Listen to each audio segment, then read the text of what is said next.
Vamos a compartir la palabra del Señor en esta tarde y vamos a prepararnos para recibir este mensaje. Hemos cantado, hemos adorado al Señor. Ahora es un momento especial donde queremos aprender de la palabra de Dios. Así que cierra tus ojos y pídele al Señor que hable a tu corazón y que podamos disfrutar de este tiempo. Aleluya. Señor, te damos muchísimas gracias en esta tarde por esta oportunidad y este privilegio que nos das de estar aquí reunidos. Gracias, Señor, porque hemos sentido tu presencia desde que esta tarde hemos entrado por esas puertas. Sabemos que tú estás en medio de nosotros.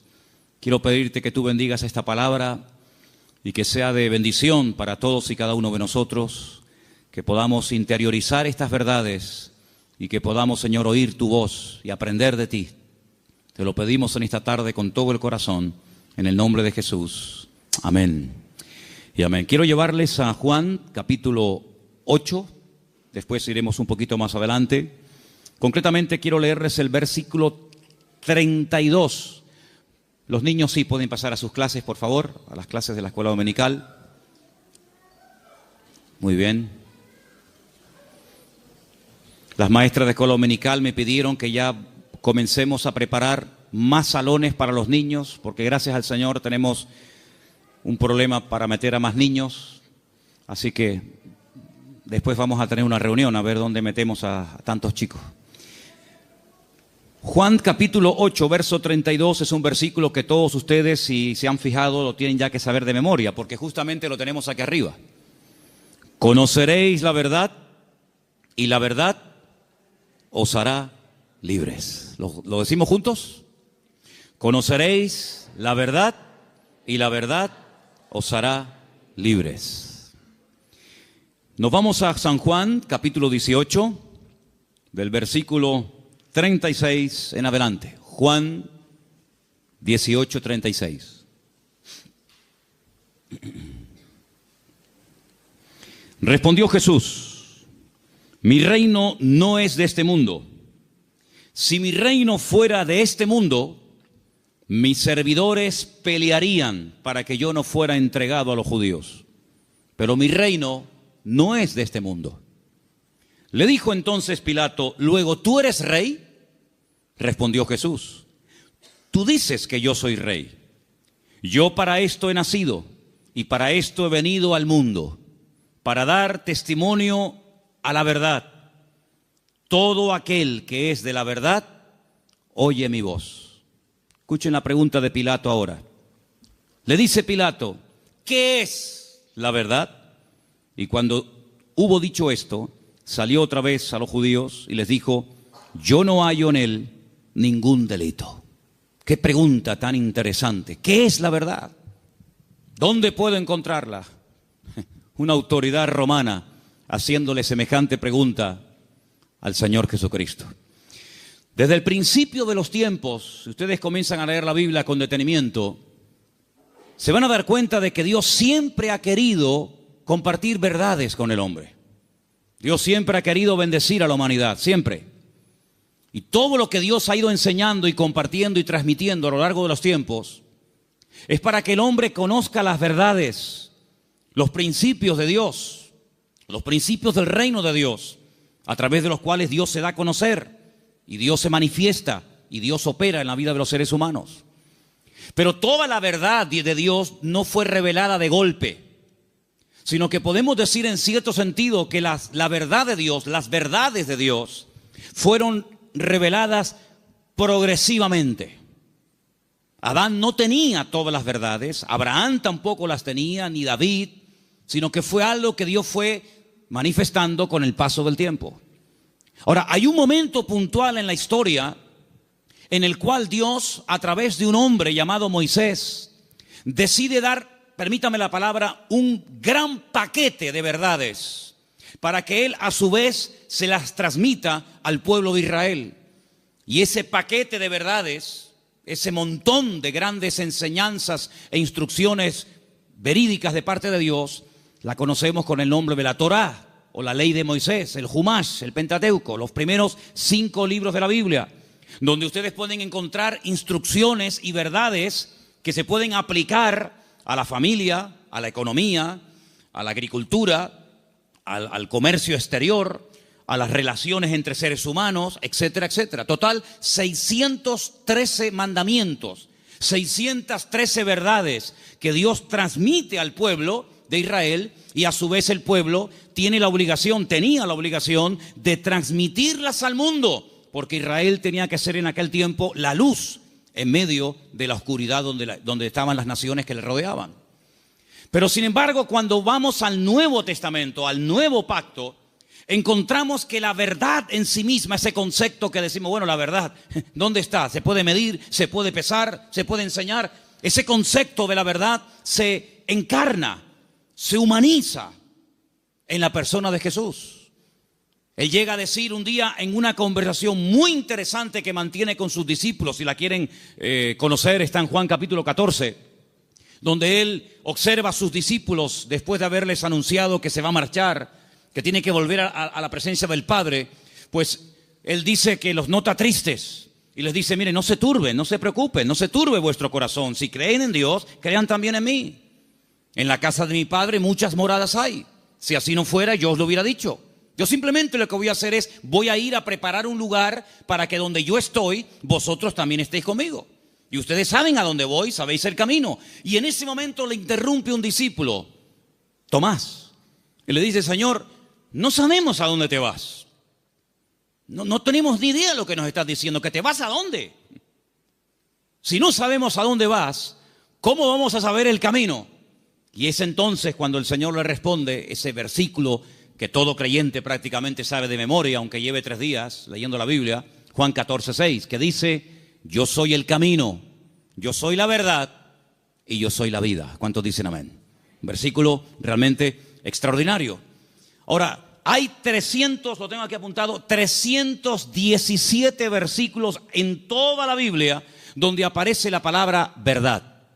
La palabra verdad aparece en el Antiguo Testamento, aparece en el Nuevo Testamento.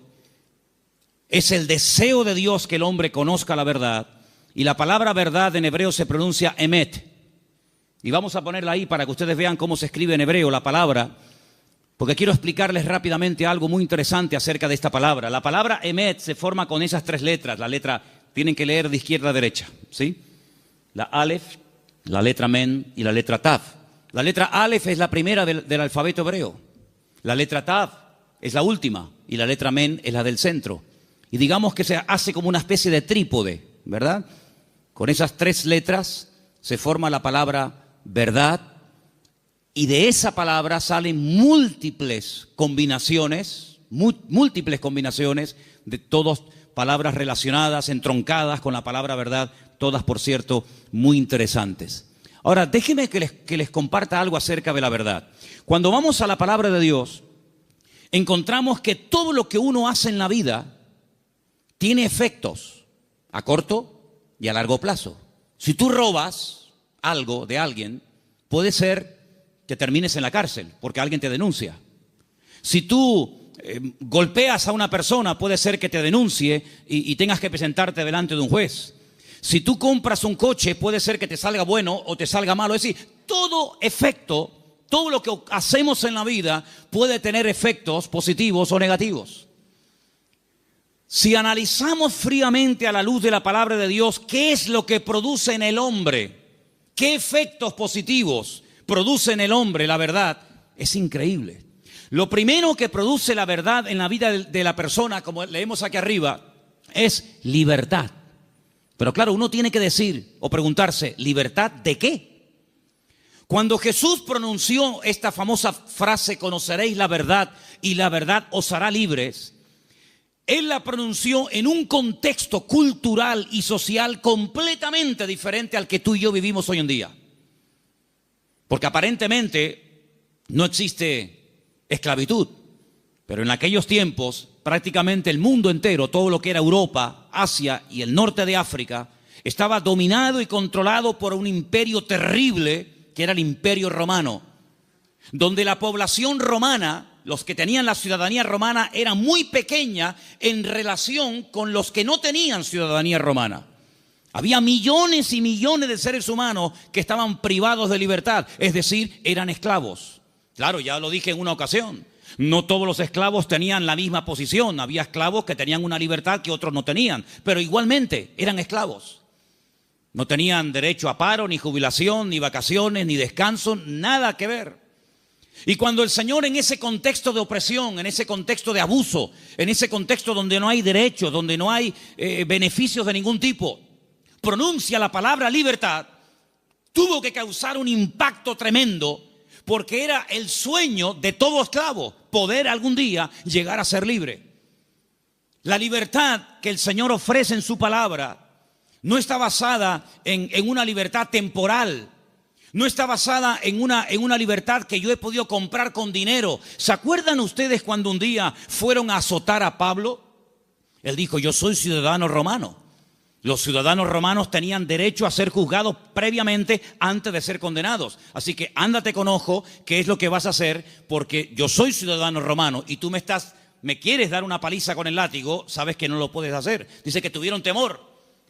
Y el centurión, la persona que lo iba a castigar, le dice: yo con una gran suma de dinero obtuve la ciudadanía. ¿Y tú de dónde tienes la ciudadanía romana? Dice: yo la tengo desde la cuna, porque él fue ciudadano romano desde su nacimiento. Y es interesante notar cómo en la Biblia hubieron personas que se jugaron la vida y se escaparon de la opresión de sus amos porque querían ser libres. Y tenemos una carta en el Nuevo Testamento, que es la famosa carta de Pablo a Filemón, donde él intercede por la vida de un esclavo llamado Onésimo, cuyo nombre significa útil, pero que fue un inútil durante un tiempo y le robó y le defraudó. Y Pablo intercede delante de su amo para que no lo mate. Y le dice: mira, recuerda que tú me debes algunos favores y estoy convencido que por la madurez que creo que tienes, tú vas a hacer mucho más de lo que te estoy pidiendo. Y si algo te ha robado o si en algo te ha defraudado, ponlo a mi cuenta, dice el apóstol Pablo. Y en cierto sentido es como una metáfora, aunque fue un hecho real, es como una metáfora de lo que ha ocurrido en nuestra vida.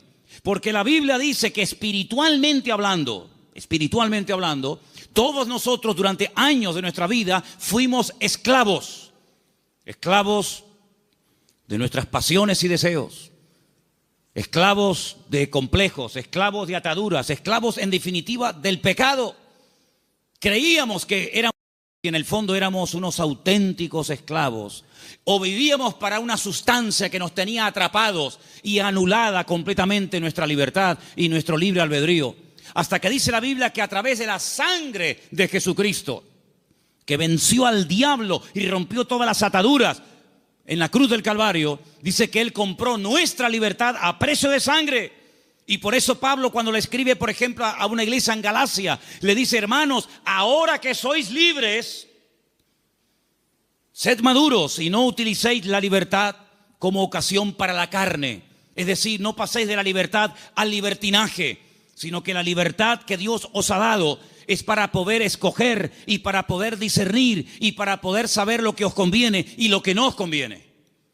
La libertad viene a raíz de conocer la verdad. No hay libertad si uno no conoce la verdad. No hay peor tragedia en la vida que creer en una mentira creyendo que es una verdad.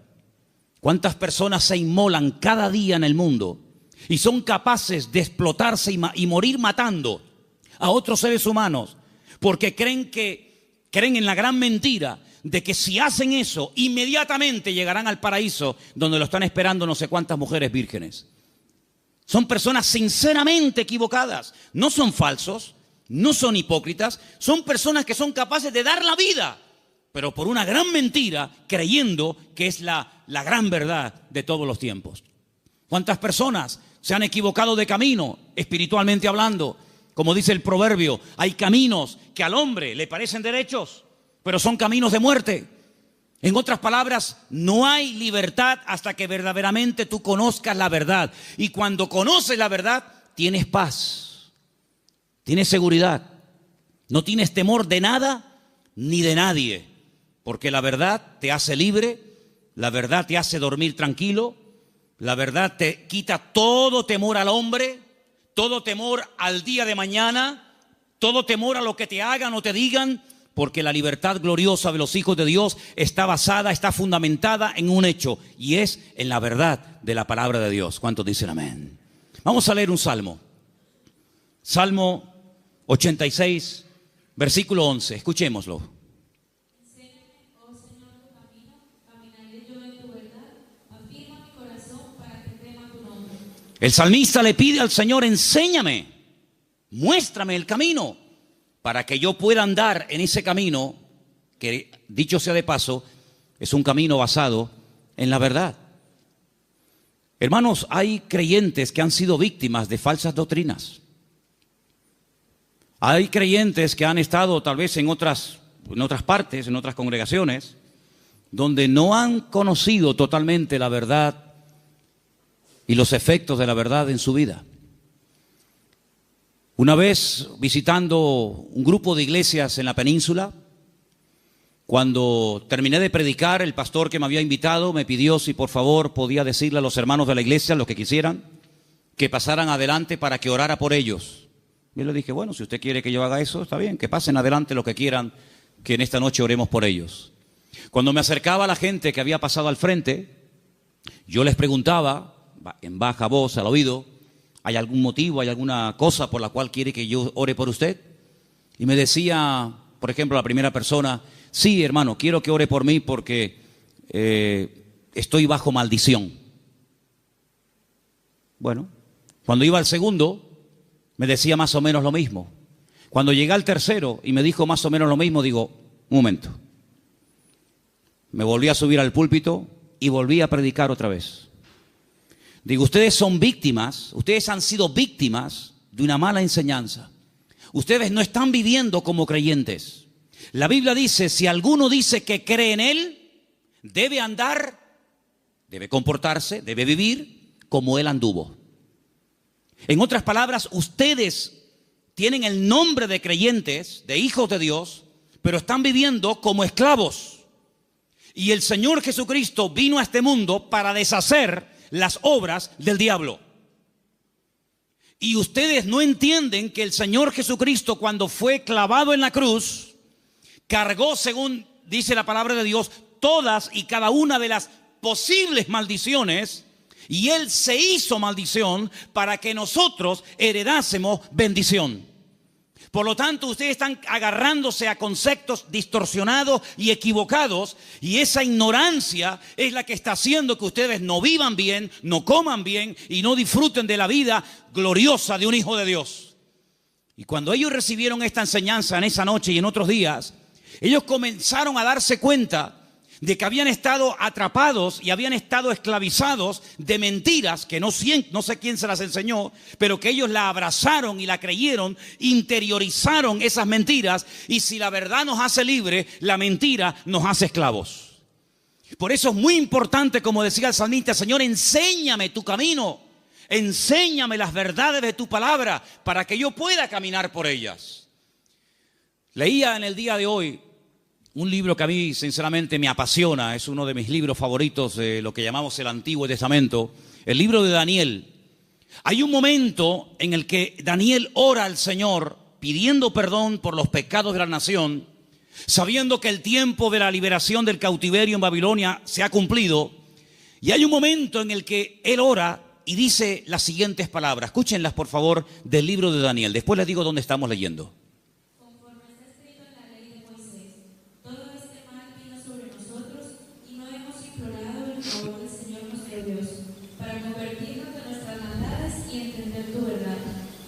Daniel le dice al pueblo: la razón por la que nuestro templo fue destruido, la razón por la que miles de personas perdieron la vida y la ciudad está totalmente convertida en un montón de escombros, es porque no creímos, ni practicamos, ni vivimos según las verdades de Dios.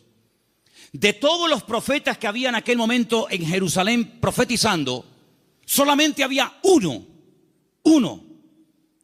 que decía la verdad. Todos los demás le decían a la gente lo que la gente quería oír. Había momentos en los que los profetas llegaban y decían: no tengan ningún temor, la ciudad de Jerusalén es indestructible, es la ciudad del gran rey, donde Él ha depositado y puesto su gloria y su presencia. Por lo tanto, ¿qué nación va a ser capaz de venir a Jerusalén y destruirla y quemar la casa de Dios? Olvídense de eso. Lo que Jeremías os predica es falso, es mentira. La ciudad de Jerusalén nunca va a ser tomada ni destruida por el rey Nabucodonosor. Sin embargo, el profeta Jeremías le decía, la ciudad de Jerusalén sería indestructible y el templo sería inviolable siempre y cuando viviéramos en santidad y viviéramos en orden. Pero no lo estamos haciendo. La ciudad se ha llenado de idolatría. El pueblo se ha corrompido. Hay inmoralidad, hay desorden. Es un caos, es un desorden espiritualmente hablando. Y eso es lo que le está permitiendo al enemigo tomar posesión de nuestra tierra. No crean ustedes, durante 40 años estuvo Jeremías predicando esto. Lo metieron en la cárcel, lo torturaron, quisieron matarlo en varias ocasiones. Incluso él llegó un momento en el que dijo, no voy a predicar más, no voy a hablar más, no sirve de nada. Diga lo que diga, no hacen caso. Pero sin embargo el Señor siempre decía, Jeremías, habla y no calles, habla y no calles. Que nunca diga el pueblo que no hubo voz de Dios en medio de Jerusalén. Él les decía, arrepiéntanse, conviértanse al Señor, corrijan sus malos caminos, vuelvan a la senda antigua. Y si no lo quieren hacer, hermanos, les daba el plan B, ríndanse al enemigo. Claro, decirles que se rindieran al enemigo, pero este hombre es un traidor. Este hombre lo que se ha pasado es al enemigo y lo que quiere es que le abramos las puertas de la ciudad al enemigo. Pero Jeremías les decía, es que hay dos opciones, queridos. O se arrepienten y piden perdón al Señor y Dios cambia la ciudad, pero como no lo vais a hacer, la ciudad va a ser tomada. Entonces, antes de perder la vida y pelear por una batalla que ya está perdida de antemano, ríndanse, acepten la evidencia y el Señor les perdonará la vida. Hermanos, ni una cosa ni otra. La ciudad fue destruida, todos lo sabéis. El templo fue quemado, los tesoros del templo fueron llevados a Babilonia. Miles de personas fueron deportadas, entre ellos, uno de ellos era Daniel. Y cuando pasan los años, él le dice al pueblo, hermanos, ¿no os dais cuenta que por no haber creído y practicado la verdad, nos ha pasado lo que nos ha pasado? Hermanos queridos, creer en mentiras, interiorizar mentiras, practicar mentiras, tiene consecuencias a corto y a largo plazo, todas y cada una de ellas destructivas. Si tú crees que eres un inútil, tú vas a vivir creyéndote que tú eres un inútil. ¿Quién te lo dijo? ¿Tu marido? ¿Papá? ¿El profesor? Y tú te has creído esa gran mentira, porque Dios no ha creado seres inútiles. Dios ha creado al hombre a su imagen y semejanza. Es el hombre el que se deteriora, el que se autodestruye a sí mismo. Pero Dios creó al hombre como la corona de la creación. Dios delegó en el hombre responsabilidades que no delegó en animales. Y Dios creó el mundo para el hombre, no el hombre para el mundo. Pero lamentablemente el hombre prefiere creer en mentiras en vez de creer en verdades. Y por eso muchas veces es un auténtico esclavo de su ignorancia, de sus errores y de sus mentiras.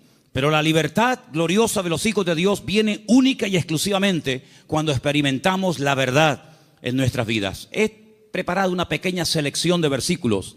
Vamos a leerlos, por favor. Algunos de ellos están en Proverbios. El anterior les dije que estaba en Daniel 9:13.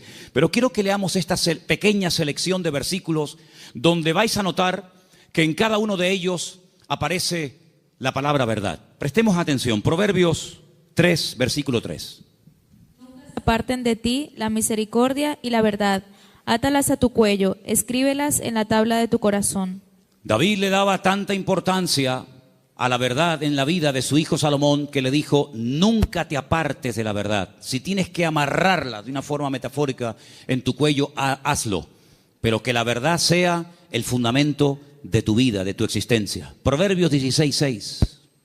Con misericordia y verdad se corrige el pecado, y con el temor de Dios los hombres se apartan del mal. Con misericordia y con verdad. No solamente con misericordia, sino también hay que decir, mira, esto te ha pasado por esto, por esto, por esto. Y como yo le dije al principio, prefiero que la gente se ofenda y se sienta aludida por oír verdades que endulzarles los oídos con adulaciones y con mentiras que al fin y al cabo lo que te van a perjudicar sin lugar a dudas. Por lo tanto, si hay algo en nuestra vida que tiene que ser corregido, no va a ser corregido con adulaciones. No pasa nada, no te preocupes. No, es que le acabo de pegar una paliza a mi mujer. No pasa nada, seguramente se lo merecía. ¿Cómo? ¿Qué dices? No, es que acabo de robar en la tienda. Bueno, seguramente no tenías para comer y claro, lógicamente tenías que robar. No, no. Las iglesias, por lo menos esta, no se abrió en su día para decirle a la gente lo que en el fondo le gustaría oír. Esta iglesia se abrió y se mantendrá abierta hasta que Dios quiera para predicar verdades, aunque duelan, aunque sean contrarias a lo que dice el mundo. Pero la verdad te hará libre y lo que queremos es que la gente que venga aquí sean libres de sus ataduras, de sus complejos y de cualquier otra historia que les esté haciendo daño. Por lo tanto, la verdad es la que va a corregir nuestra vida. Ahora, si tú buscas la verdad, dijo Séneca, corres el riesgo de encontrarla. Si buscas la verdad, puede ser que la encuentres y tendrás que hacer un ajuste entre tu creencia, entre tu doctrina, tu opinión personal y la verdad revelada de Dios. ¿Estás dispuesto a adaptarte a la verdad de Dios? Sigamos. Proverbios 28:20. El hombre de verdad tendrá muchas bendiciones, mas el que se apresura a enriquecerse no será sin culpa. Ese versículo es buenísimo. ¿Lo oíste? El hombre de verdad tendrá muchas, ¿qué? Bendiciones. ¿Quieres ser un hombre bendecido? ¿Cuántos quieren ser un hombre bendecido? Pues tienes que creer, interiorizar y practicar muchas verdades. Y cada una de ellas traerá una bendición para tu vida, sin lugar a dudas. Nos vamos a la carta de Pablo a los Gálatas, capítulo 2, verso 14. Y dice así. Pero cuando vi que no andaban rectamente conforme a la verdad del Evangelio, dije a Pedro, delante de todos, si tú, siendo judío, vives como los gentiles y no como judío, ¿por qué obligas a los gentiles a judaizar? Pedro pasó un tiempo con el apóstol Pablo y se comportaba de una forma, y cuando vinieron judíos desde Jerusalén, se comportaba de otra. Y Pablo observó que delante de unas personas se comportaba de una manera, y cuando esas personas no estaban, se comportaba de otra. Y Pablo dijo, no estás actuando conforme a la verdad. El creyente es igual dentro de la iglesia que fuera. Es igual en lo privado que en lo público. Por la mañana o por la noche, da igual. No es que es un disfraz que me pongo para venir aquí y pongo cara de santurrón y de bueno y luego en la calle soy un demonio en mi casa. No. Pablo dijo, no andáis rectamente conforme a la verdad. Y lo corrigió, porque acabamos de leer que el pecado, lo deficiente, lo incorrecto, ¿cómo se corrige? Con misericordia, pero también con verdad. Seguimos en Gálatas, capítulo 3, verso 1, y dice: Oh Gálatas insensatos, ¿quién os fascinó para no obedecer a la verdad? A vosotros ante cuyos ojos Jesucristo fue ya presentado claramente entre vosotros como crucificado. Hay un momento en el que entran en la congregación personas que comienzan a enseñar cosas diferentes a las que aprendieron a través del apóstol Pablo, fundador de la iglesia. Le llega la noticia al apóstol Pablo y les escribe una carta y les dice, pero ¿por qué no estáis obedeciendo a la verdad? Luego, la verdad no es simplemente para decir estoy de acuerdo con ella, sino es para obedecerla. Es decir, por eso dije antes, no me diga amén y después hace otra cosa. Porque el daño se lo va a hacer usted. A mí no me va a producir ningún daño. El que usted diga a una cosa que yo predico amén y que luego no la practique, a mí no me va a perjudicar lo más mínimo. Pero cuando usted le manda al cerebro una orden, cuando el cerebro con su boca oye una cosa, usted con su boca dice una cosa, pero luego hace otra, está demostrado científicamente, créame esto, hermano. Cuando usted con sus palabras dice una cosa, pero hace otra, usted está enfermando su mente. ¿Qué le parece? Últimamente se han hecho experimentos en este sentido y se han preguntado muchos médicos y muchos doctores y muchos científicos, ¿cómo es posible que haya gente que aparentemente le tiene que ir bien en la vida, que tienen buenos trabajos, buenos coches, buena ropa, buena casa, etcétera, etcétera, y están como perturbados, están como hay un conflicto en su mente, y llegaron a la conclusión de que cuando una persona con la boca dice una cosa, pero luego hace otra, está envenenando su cerebro. Así que mejor es estar con la boca cerrada que decir estoy de acuerdo, amén, voy a hacer esto, y luego estás haciendo todo lo contrario, te estás perjudicando. Así es que el apóstol Pablo dice, ¿por qué no estáis obedeciendo a la verdad? Porque la verdad no es para que digáis, ay, qué bonita. La verdad es para obedecerla. Y cuando se interioriza y se obedece a la verdad, automáticamente trae el fruto de paz, de seguridad, de libertad, etcétera, etcétera. Vamos a 2 de Timoteo 2:15. Otro texto, por cierto, muy interesante, que dice así. Procura con diligencia presentarte a Dios aprobado, como obrero que no tiene de qué avergonzarse, que usa bien la palabra de verdad. Que usa bien. Hay gente que conoce la palabra, pero la tergiversan, la manipulan, quitan parte del versículo o añaden cosas que no dice la Escritura. Y te dice, oye, ¿cómo saben esta gente la palabra? ¿Cómo la conocen? No, la manipulan. Y uno de los peores pecados que podemos hacer es amañar, manipular la Escritura para enseñar medias verdades. Yo dije en una ocasión, y lo vuelvo a repetir hoy, que cuando en la vida de un creyente viene una enseñanza, un mensaje que está basado en mentiras, automáticamente la persona, por la experiencia, por el discernimiento espiritual o por el conocimiento, aunque sea mínimo, de la Escritura, automáticamente lo descarta, porque dice, eso no es verdad, eso es mentira. Si una persona viene y te da un mensaje basado puramente en la verdad, todo es verdad desde el principio hasta el final, no hay ningún problema, no hay que cuestionar nada porque reconoces que es la verdad. El problema está cuando se mezclan verdades con mentiras. Y hay que tener mucho discernimiento espiritual, mucha experiencia y mucho conocimiento de la palabra para saber dónde cortar, dónde separar la verdad de la mentira.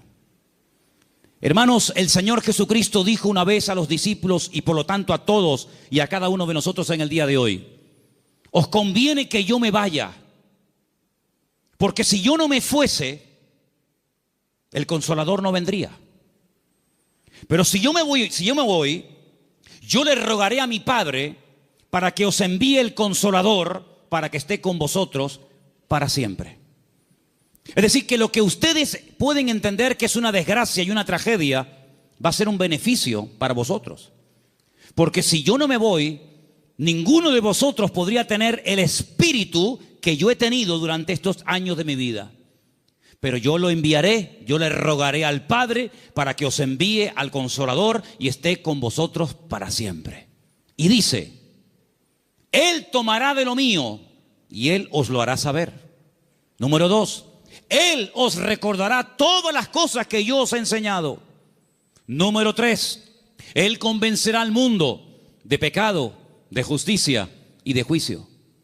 Y dice algo muy interesante y lo he dejado para el final. Y Él os guiará a toda la verdad. ¿Cuántos dicen amén? La verdad no es una lotería que unos la descubrieron y otros tantos nunca supieron cuál era. La verdad tiene nombre y se humanó y se encarnó en la figura de nuestro Señor Jesucristo. Por eso Él declaró categóricamente, yo soy el camino, la verdad y la vida. Pero el versículo no termina ahí. El versículo añade la siguiente frase: y nadie va a ir al Padre sino solamente a través de mí. ¿Cuántos dicen amén? Jesús no es una verdad. Bueno, hubieron muchas verdades y Jesús vino a enseñar otra gran verdad. No, Jesús es la verdad, con mayúscula y subrayado. No hay 1000 verdades y cada uno escoge la suya. No, Señor. Hay una verdad revelada en la palabra, manifestada en la persona de Jesucristo. Y si prestaron ustedes atención a la lectura que esta tarde se leía, hay un momento en el que en el discurso de Pablo, que se leyó esta tarde en el Areópago en Grecia, él dijo, hay un momento en el que Dios pasó por alto la ignorancia de las naciones.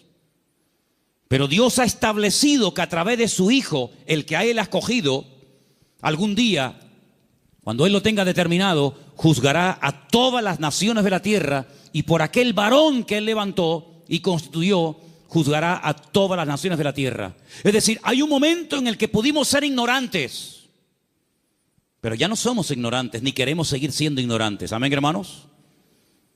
Ahora queremos aprender las verdades. Y puede ser que cuando descubramos ciertas y determinadas verdades, nos demos cuenta, como a mí me pasó, que los hombres me engañaron. Porque los hombres me enseñaron cosas que no eran verdades pero me las enseñaron como si fueran verdades. Y yo las creí. Y por eso no podía vivir una vida de libertad, de paz, de victoria, de bendición. Porque la mentira, la ignorancia no es la respuesta. La respuesta y lo que Dios quiere para la vida de todos y cada uno de nosotros es que conozcamos la verdad. Y la verdad se puede conocer y experimentar y vivir, y es la persona de Jesucristo. ¿Cuántos dicen amén? Quiero que leamos un versículo más. Isaías 26:2. Porque ahí la palabra verdad, emet, aparece en plural. Y me llamó mucho la atención. Y quiero que escuchen este texto, por favor. Isaías 26:2. Abrid las puertas y entrará la gente justa, guardadora de verdades. Guardadora de verdades. Isaías 26:2. Emet es verdad. Emunim es verdades. Hay una gran verdad que Dios reveló a través de Jesús. Y es que el hombre es pecador. Por más que intente, no puede tener comunión con un Dios santo.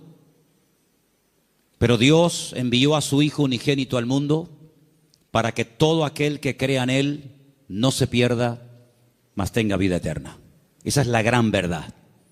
Que hay un Salvador, que se puede restaurar la relación del hombre con Dios, que el hombre puede salvarse de la condenación, que el hombre puede volver a tener comunión con su Creador y su Diseñador. Esa es la gran verdad. Pero luego, en torno a esa gran verdad giran muchas verdades. Y en los próximos domingos voy a compartir con vosotros varias de esas verdades en plural. Hoy quiero terminar este mensaje acerca de la verdad con 3 verdades.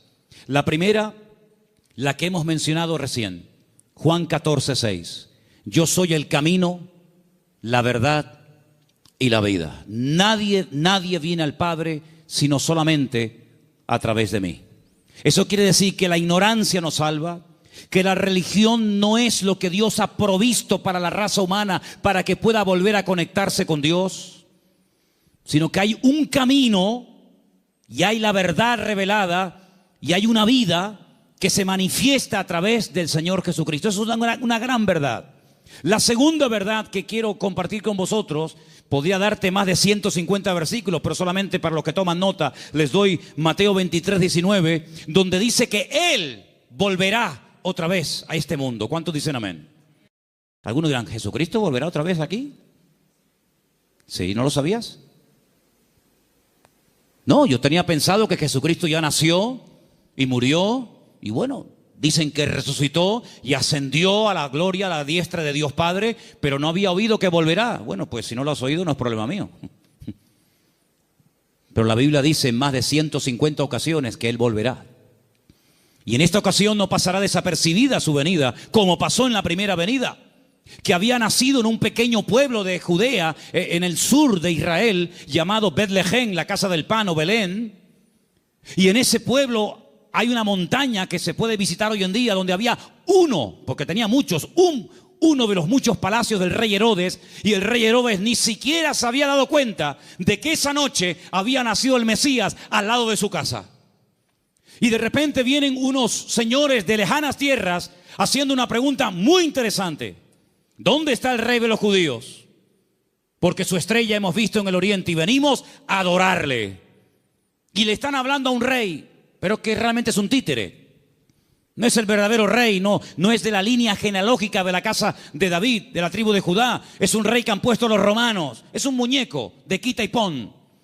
Y por eso ellos se atreven a preguntarle al rey, entre comillas, de los judíos, ¿dónde está el rey de los judíos? Porque venimos a adorarle. Y ustedes ven que esos hombres, me da igual si eran 3, 20 o 40, no se postraron ante Herodes y lo adoraron y le abrieron sus tesoros, porque ellos sabían que ese no era. Y Herodes no lo sabía.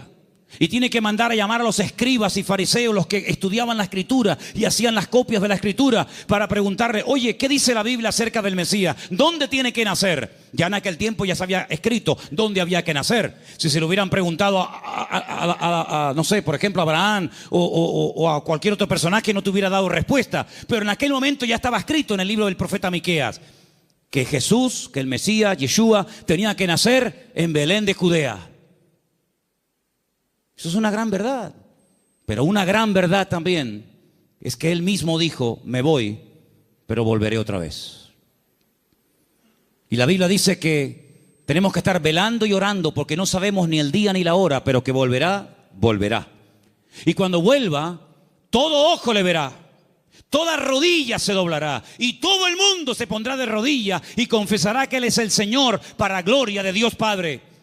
Y no será algo que dice, bueno, ¿habrá venido? ¿No habrá venido? ¿Dónde está? Hermanos, será algo que va a tener un impacto a nivel mundial.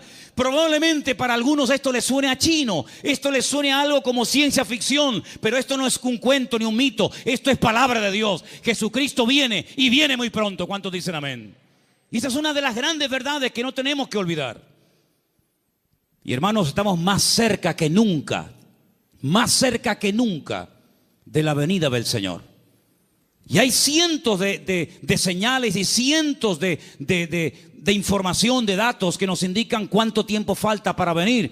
Y uno que se menciona muy poco, prácticamente nadie lo menciona, pero yo quiero mencionarlo esta tarde, es que dice el Señor que antes de que Él venga, vendría un tiempo de prueba a todas las naciones de la tierra. Pero también dice la promesa, pero si ustedes guardan mi palabra y no niegan mi nombre, yo les guardaré de la hora de prueba que ha de venir sobre todos los habitantes de la tierra. Y estamos viendo naciones tremendamente ricas que están en la más absoluta miseria. Y estamos viendo naciones que dicen, ¿cómo es posible que esto pueda ocurrir en tal lugar y en este momento? Hermanos, la hora de la prueba ha venido y ha comenzado. No habrá ni una sola nación de la tierra que no vaya a ser sacudida antes del retorno de nuestro Señor Jesucristo. Algunos miran a Estados Unidos como si fuera el paraíso terrenal. Antes de ayer me llamó un hermano de Estados Unidos, el hermano Adán. ¿Está ahora ahí? ¿Nos está viendo Adán? Ahora no. El hermano Adán es un hermano del Salvador que vive en California. Y de vez en cuando me llama y hablamos y me dice, si por casualidad gana el señor Trump en Estados Unidos, él ha dicho que no solamente tiene intención de echar a patadas a todos los latinos de Estados Unidos, sino a los hijos nacidos en territorio americano de padres latinos. Ahora resulta que se jugaron la vida muchos hermanos y personas veían a Estados Unidos como decir, no, vámonos para allá y mira tú por dónde, que a lo mejor, no lo sé, dentro de un año, a todos los latinos los meten en un barco y los echan cada uno a su tierra. Y entonces yo le diré a más de uno, te lo dije, la salvación no se llama USA, la salvación se llama Jesucristo. Me escriben todos los días de Venezuela, todos los días me mandan correos, pidiéndome ayuda, pidiéndome auxilio, que quieren salir por la frontera de Colombia, que quieren salir por no sé qué sitio. Y yo a todos les digo lo mismo. Digo, hermanos, en Venezuela hay iglesias de miles y miles de miembros que no hay en España. En Venezuela hay millones de creyentes, cosa que en España no hay. Es mucho más fácil que un venezolano se convierta que un español en España se convierta. Ustedes han experimentado avivamientos tremendos. Mi padre fue torero y toreó en el nuevo circo de Caracas. Hoy en día la plaza del Nuevo Circo en Caracas es una iglesia evangélica. Aquí jamás hemos visto una plaza de toros llena de creyentes. Bueno, hace unos años hicimos unos cultos aquí en la plaza de toros, pero lógicamente no se llenó. Pero siempre le digo a todo el mundo, Dios, ¿dónde es más poderoso? ¿Dónde Dios tiene más poder? ¿Dónde Dios actúa más poderosamente? ¿Dónde es más grande? ¿En Corea? ¿Dónde está la iglesia más grande del mundo? Más de 1,5 millones de habitantes, de miembros. ¿En Estados Unidos? ¿En Europa? ¿En Brasil? ¿Dónde Dios es más grande? En todas partes, hermano. ¿Sí o no? En todas partes nuestro Dios es grande. La Biblia dice, entra en tu aposento y tu Padre que te ve en lo secreto te recompensará en público. Eso lo dice la Biblia. Y se lo dice al español, al latino, al americano, al japonés, al chino y a todo el mundo. No nos podemos mover de un lugar a otro a menos que Dios nos diga, muévase. Abraham se fue a Egipto cuando había crisis económica en Canaán. Y él se fue a Egipto a buscar trabajo, a buscar comida, a buscar comida para los animales y para su familia, a buscar agua para sus ovejas. Y cuando años más tarde su hijo Isaac lo quiere hacer, Dios lo para y le dice, no se mueva usted de aquí. Pero Señor, no hay agua para mis ovejas, se me van a morir todas. No hay comida, no hay nada. ¿Dónde vivía Isaac en aquel momento, hermanos? En Beer-sheba, en la ciudad del Negev, en el sur de Israel. Un calor terrible, arena y nada más que arena. En Egipto siempre había agua, siempre había posibilidades, siempre había comida, siempre había de todo. Y el Señor le dice a Isaac, este año tienes que sembrar tu semilla en medio del desierto. Yo no sé si hay aquí algún agricultor, alguien que entienda de campo, pero si usted siembra semillas en el desierto, me da la impresión de que no va a cosechar una buena cosecha. No sé, me da la impresión de que no.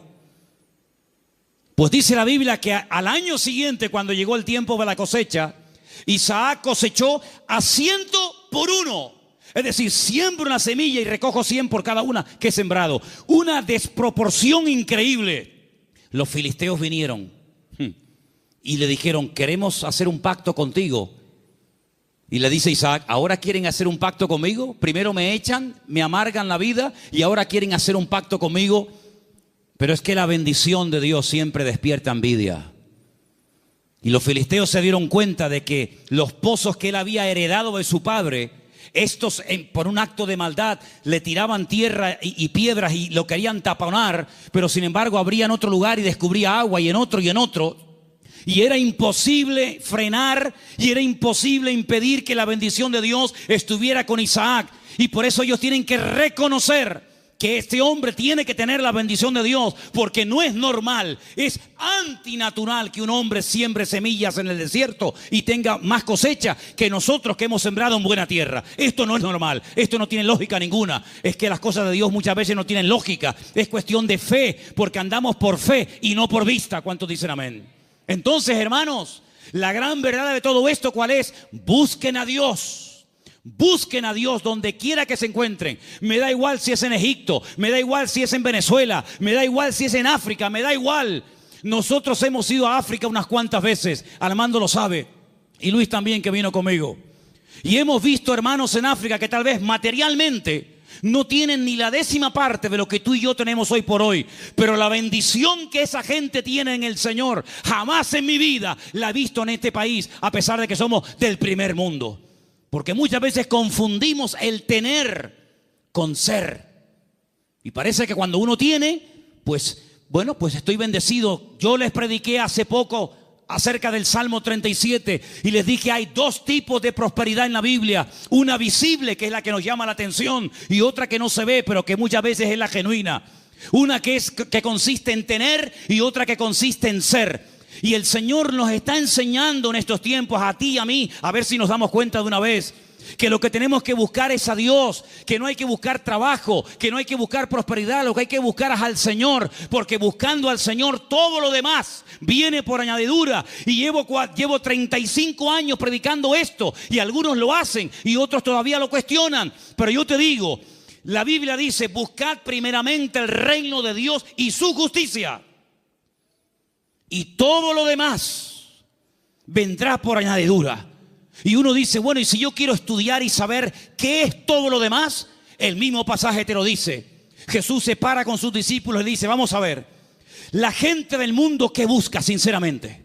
La gente que no se congrega, ¿qué es lo que buscan? Bueno, pues buscan un buen trabajo para tener una buena casa, un buen coche si puede ser, buena ropa, poder viajar y tener vacaciones, y si me puedo comprar el ordenador de último modelo me lo compro, y si puedo. Esa es la meta de la gente del mundo, tener cosas a través de su esfuerzo de trabajo. Muy bien. Dice, pero vosotros no podéis vivir así. Ustedes lo que tienen que hacer es no preocuparse por qué voy a comer mañana, no preocuparse por lo que me voy a poner mañana de ropa, Ese estilo de vida es el estilo de vida de los gentiles, de los que no me conocen a mí. ¿Es que acaso ustedes no se dan cuenta que los pájaros no siembran ni guardan en graneros? ¿Y vuestro Padre Celestial los alimenta? ¿No os habéis dado cuenta de eso? Todo lo que Dios pone a nuestro alrededor es una enseñanza objetiva. Si no lo ves a Dios en el amanecer, lo ves en el atardecer. Si no en la luna llena o en la luna menguante. O lo ves en el canto del pájaro, en la ola. O en todas partes puedes ver a Dios si lo quieres ver. Si no lo quieres ver, no lo vas a ver a medio centímetro de tu cuerpo. Por lo tanto, el Señor dice, mire, los árboles, los pájaros no siembran ni ciegan y Dios los alimenta. ¿Cuánto más a vosotros, hombres de poca fe? ¿Qué reprimenda les está echando el Señor? ¿Qué te crees? ¿Que por trabajar más vas a ganar más? Tú vas a ganar lo que Dios quiere que ganes. Ni un centavo más, ni un centavo menos. Ya es tiempo de dejarle a Dios que organice nuestro tiempo, que organice nuestro presente, que organice nuestro futuro. Es tiempo de que te comportes como un cristiano. Y un cristiano depende del Señor absolutamente para todo. Desde el aire que respira, desde el agua que toma, de la comida que come, absolutamente para todo. Para que Dios sea glorificado en cada una de las cosas. Esa es la vida que Cristo nos enseña. Y por eso muchas veces me han preguntado, Manolo, ¿por qué en la Biblia se veía tantos milagros con los cristianos? Y hoy en día apenas se ven milagros. Digo, claro, es lógico, hermano. ¿Cómo eran los cristianos del siglo I? Abnegados. Lo primero era la obra de Dios. Dice el libro de los Hechos. Yo no lo he escrito, por eso tengo toda la libertad del mundo para decir esto. Porque si yo lo hubiera escrito, parece que como que estoy defendiendo mis argumentos. Y yo estoy aquí arriba esta tarde defendiendo los argumentos de la palabra de Dios, no los míos. Y dice la Biblia que en la iglesia primitiva no había necesitados. No había hermanos con necesidad económica, ni uno. ¿Y qué hacían? ¿Qué hacían? ¿Cómo se lo montaba esa gente? Dice que los que tenían propiedades las vendían. Lo ponían el precio de lo vendido a los pies de los apóstoles. Y se repartía todo según la necesidad que hubiera. Yo nunca he visto eso. Yo jamás en mi vida he visto eso. Que la gente se desprenda de su patrimonio para ayudar a hermanos que no tienen para comer o para pagar la luz. Yo nunca en mi vida he visto eso. Por eso en la iglesia primitiva se veían cosas que hoy en día no se ven. Dios no ha cambiado. El Evangelio no ha cambiado, las verdades de Dios son inmutables, pero he guardado para el final un versículo que fue el versículo que yo utilicé el día 31 de mayo de 1981, cuando a las 6 de la tarde en la calle Galileo 40 en Las Palmas de Gran Canaria, yo me graduaba después de 3 años en el seminario. Este fue el texto que yo usé esa tarde cuando yo predicaba y se encuentra en Números 23, 19. Quiero que me lo pongas ahí, para que lo leamos todos juntos. Ese fue el texto del primer mensaje que yo prediqué cuando me gradué de aquel seminario. Y al día siguiente, en junio, ya estaba aquí viviendo en Tenerife con 19 años de edad. Ya ha llovido algo. Dios no es hombre para que mienta, ni hijo de hombre para que se arrepienta. Él dijo y no hará, habló y no ejecutará. Quiero oírles, hermanos, léalo conmigo. Dios no es hombre para que mienta, ni hijo de hombre para que se arrepienta. Él dijo y no hará, habló y no ejecutará. Números 23, 19. Hay algo que Dios no puede hacer. ¿Saben lo que es? Mentir. Dios no puede mentir, porque Dios es veraz. No puede decir mentiras. ¿Tú dices mentiras? ¿Has dicho mentiras? Claro que sí, y yo también. Pero Dios no puede mentir. ¿Sabes la seguridad que nos da a nosotros hoy en el siglo XXI?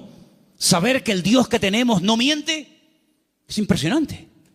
Eso quiere decir que si Él dijo en su palabra que estará conmigo todos los días, estará conmigo todos los días. Eso quiere decir que nada me faltará si yo estoy en la mano del Señor y dependo totalmente del Señor. Eso quiere decir que cuando yo oro, Él me oye. Y si me oye, sabemos que tenemos las peticiones que le hayamos hecho.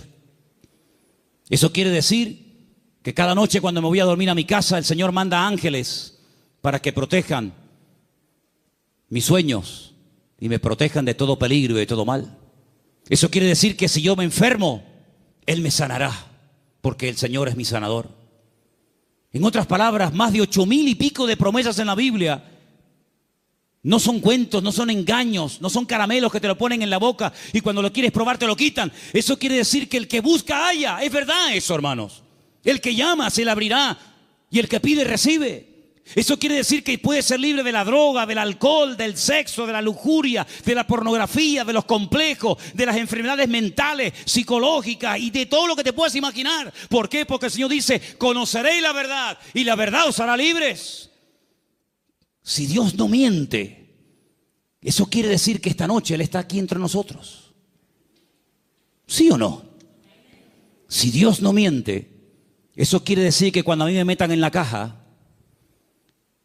pasaré directamente a estar en la presencia de mi Señor. Si el Señor no miente, cosa que creo que no miente, quiere decir de que nunca jamás seremos cola, sino siempre seremos cabeza. Y podremos ir de victoria en victoria y de gloria en gloria y de triunfo en triunfo y de bendición en bendición, porque es lo que Dios dice en su palabra y lo que Él promete se cumple. ¿Cuántos dicen amén? Hoy en día, ¿quién no ha comentado en algún momento? Los políticos, por favor, todos dicen mentiras. Hace años no se hablaba así.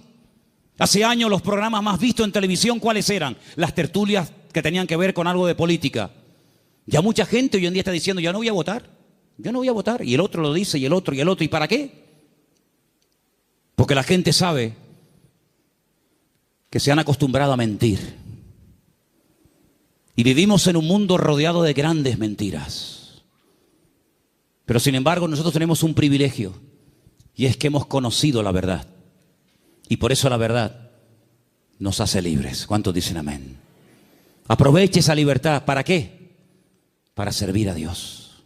Los años que te quedan de vida, el tiempo que te queda de vida, móntatelo de tal manera que te vas desprendiendo de muchas cosas y tener cada día más tiempo para descubrir las verdades que están reveladas en la palabra de Dios. Hoy hemos visto 3 verdades: que Él es el camino, la verdad y la vida, que Él volverá y que Dios no miente. El próximo domingo volveremos a ver más verdades de la palabra de Dios. Y cuanto más verdades vayan entrando en nuestra mente, cuanto más verdades vayamos asimilando en nuestra conducta, nuestro vocabulario, más mentiras van a ir saliendo y más libres y más prósperos y más bendecidos seremos. Porque quiero solamente recordarles el versículo que se leía esta tarde, que el hombre bendecido es el hombre que cree, obedece y vive en la verdad de Dios. ¿Cuántos dicen amén? Cierra tus ojos ahí donde estás. Pídele al Señor que te revele sus verdades. Pídele al Señor. Muéstrame tus verdades, Señor. Muéstrame las grandes verdades de tu palabra para que yo pueda conocerlas y vivirlas en mi vida. Y pueda con tu ayuda y con tu bendición vivir una vida sobrenatural. Aleluya. Gracias, Padre. Gracias, Señor. Hay gente que se ha pegado toda la vida buscando experiencias.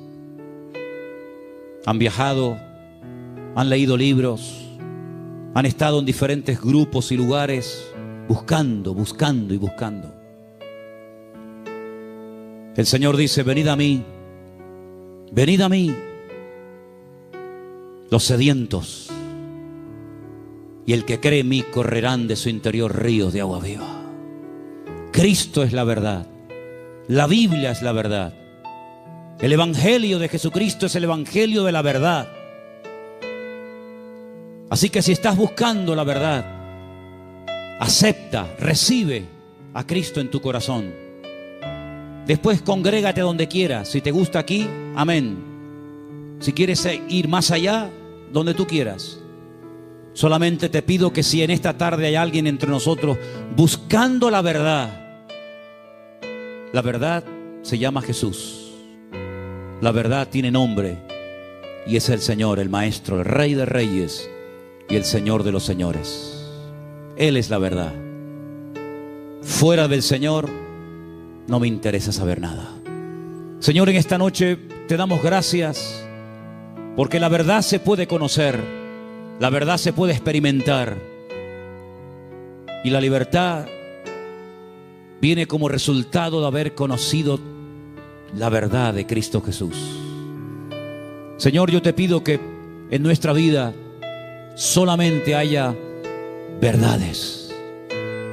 La verdad deshace, la verdad pudre el yugo de la mentira, de la esclavitud, de la ignorancia. Y te pedimos en esta noche, Señor, que tú, como Rey de Reyes y Señor de los Señores, me muestres cada día las verdades de tu bendita palabra.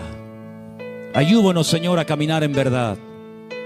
Ayúdanos, Señor, a desprendernos de mentiras, de tradiciones, de costumbres,